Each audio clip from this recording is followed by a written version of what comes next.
Hey there, Sandy McLean here, coming to you from British Columbia.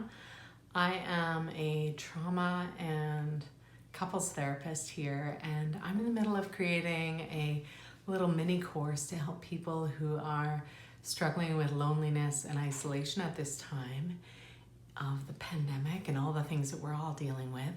But there's some people I'm particularly worried about in my community, in my counseling practice, and everywhere in the world, who are in a particularly tricky way feeling isolated and lonely, doing their due diligence to stay inside, but it's not always good for people to not be connected. So I've been working on that course, and today I came up with the most exciting idea, and I had to jump on in here and share it. This video is for anybody who is supporting somebody or cares about someone who they're worried about feeling too lonely and isolated in this time.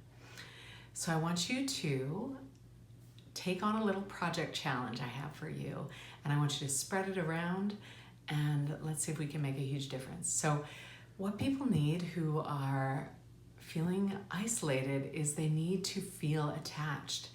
And one of the ways that we feel attached in our communities is to know that we exist and are loved in the minds of other people. That's what attachment is that we can imagine that we matter and that we're important in the lives and minds of other people.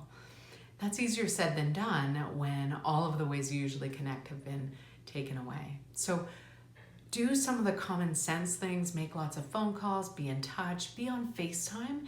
It's really important if you can guide this person, even if they're not really technologically savvy. If we can get more people able to be on video, it's really, really important for their attachment system to see our eyes and our face. That really makes a big difference.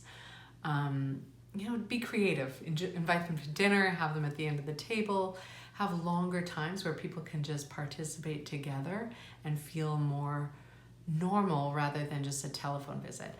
But this last little project I have is kind of special. It's a bit different than that.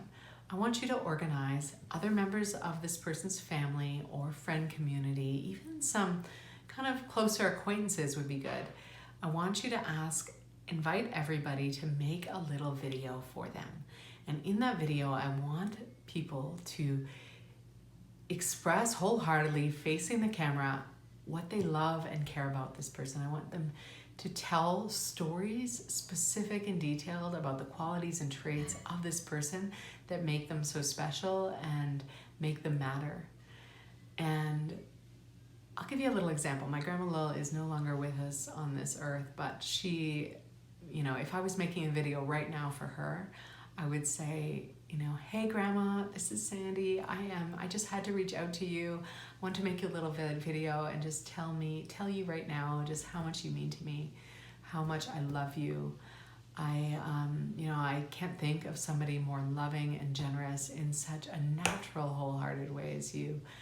I just think about you and I can picture your face. I can picture your smile. I can hear your voice in my mind saying, like, aren't you amazing? You just have this way of shining your light of love and acceptance and amazingness on us, and you always did that for us when we were little, and it made a huge difference. Some of the stories that stand out for me, I remember you picking us up from Collège Saint-Marcelin's, and with your blue Buick and the velvet seats, and you always had a chocolate, like a full arrowroot chocolate bar for each of us. I didn't even like arrowroots that much, but I loved you so much that I came to love them, because just seeing you was like, just fills me with love. So I'm talking in the past tense because she's no longer with us, but you get the idea. I want you to tell this person on camera about themselves, why they matter, what their traits are, and tell specific stories. The reason the stories matter is because if you just say, oh, you're so great, I love you in this way and that way, the person can easily dismiss that. But if you take them on a journey through a story with you, their brain will go on that journey with you. And before you know it, you'll have woken up their whole nervous system, and they will believe and know in their felt sense that they are loved and known and seen by you. A lot of us the things that matter a lot of the time. You know, you'll hear, you know, at people's funerals tell the stories of what's so special about people, and it's not always the big accomplishments, it's the little things, it's the specific little traits of the people that we are attached to.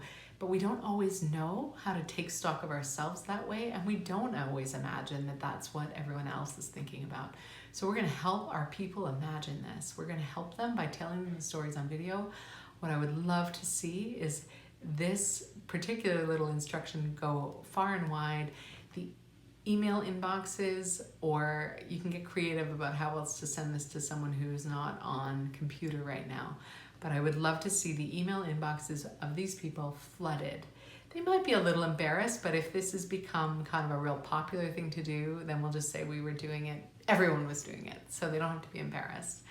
Anybody who lives alone in this world right now who's feeling lonely should be able to receive a handful or more videos from people who love them, who are just telling them how amazing they are, exactly why, what are the details, and what is just so precious about them, and tell the stories that go with that. So if you're not good on your feet, you might want to brainstorm that ahead, but don't make it perfect. Just get it done and send it off. And each person, I want you to track and follow up with the other people you've asked to do this, and hopefully we could really create a world where everyone living in isolation knows how special they are. Okay? So spread this around for me. Thank you so much. I hope everyone stays well and healthy, does everything they can to slow this thing down and take care of our amazing hospital staff and grocery people and all the people that are keeping this going. The rest of us can stay indoors and do our part to socially isolate. If you want to find me, you can connect with me on social media, Sandy McLean, MACLEAN. My Instagram is Sandy McLean Therapy. My Facebook, Sandy McLean. I think it might be Nelson Counseling, but you should be able to find me. Just Google Sandy McLean, look for the redhead with the glasses.